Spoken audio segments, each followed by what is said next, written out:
Ukraine में जंग क्यों जारी रखना चाहती है ईयू? यूरोप चाहता है रूस का व्यवसाय और गैस पाइपलाइन बर्बाद हो। यूरोप में एक देश रोमानिया है, क्षेत्रफल उत्तर प्रदेश से कम, जनसंख्या करीब 2 करोड़। रोमानिया यूरोप में एक खास मामले में सबसे ऊपर है। नाटो उसे जर्मनी से भी बड़ा मिलिट्री बेस बनाने में लगा है। अमेरिका और ब्रिटेन समुद्र के रास्ते पिछले 3 सालों से वहां हथियार पहुंचाते रहे हैं। यही हथियार रूस के खिलाफ जंग में यूक्रेन की मदद करते हैं। नाटो और रूस एक दूसरे के आमने सामने ना पड़ जाएं और यूक्रेन युद्ध फैल न जाए, ये सुनिश्चित करने में रोमानिया काफी काम आता है।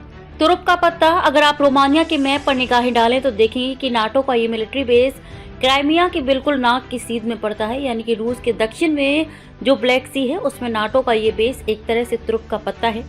ब्लैक सी पूरे इतिहास में रूस के लिए बहुत महत्वपूर्ण रहा है।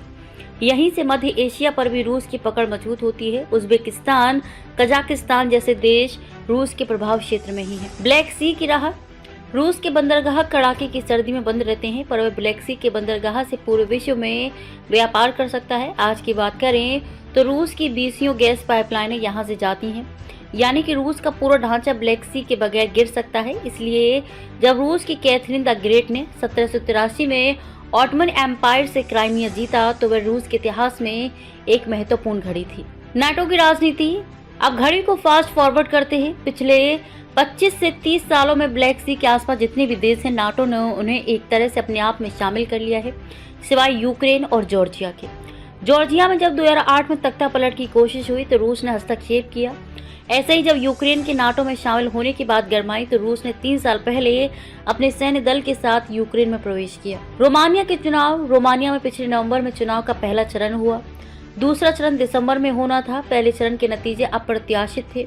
कैलिन जॉर्जियो से कोई उम्मीद नहीं थी, पर उन्हें सबसे ज्यादा 23% वोट मिले। इस प्रत्याशी के चुनाव में मुख्य मुद्दा था कि वे रोमानिया को ना तो नाटो और ना ही रूस की तरफ झुकने देंगे। खतरे की घंटी, ये तो खतरे की घंटी थी। रोमानिया का जो इस्तेमाल नाटो या अमेरिका कर रहे थे उसमें व्यवधान आ सकता था। वहां हथियार भेजने पर रोक लग सकती थी। रूस की ब्लैक सी में घेराबंदी खटाई में पड़ सकती थी। रूस के व्यवसाय और गैस पाइपलाइन पर अड़ंगा लगाने का मौका हाथ से निकल सकता था। पलट गए नतीजे, इसलिए इन शक्तियों ने कदम उठाया। आरोप ये लगाया कि रोमानिया के इस प्रत्याशी को बाहर से फंड किया गया है। ऐसे ही डोनाल्ड ट्रंप के पहले चुनाव जीतने में कहा गया था कि रूस ने फंड किया है। इसी आधार पर रोमानिया की सुप्रीम कोर्ट ने पहले चरण के नतीजों को खारिज कर दिया और तो और कैलिन जॉर्जियो भी हिरासत में लिए गए। यूरोप की राह, इन सब तारों को जोड़े तो समझ में आएगा कि यूरोप किस लिए हर हाल में यूक्रेन युद्ध को चलने देना चाहता है। वह किसी भी हालत में ब्लैक सी में रूस को दबोचना चाहता है।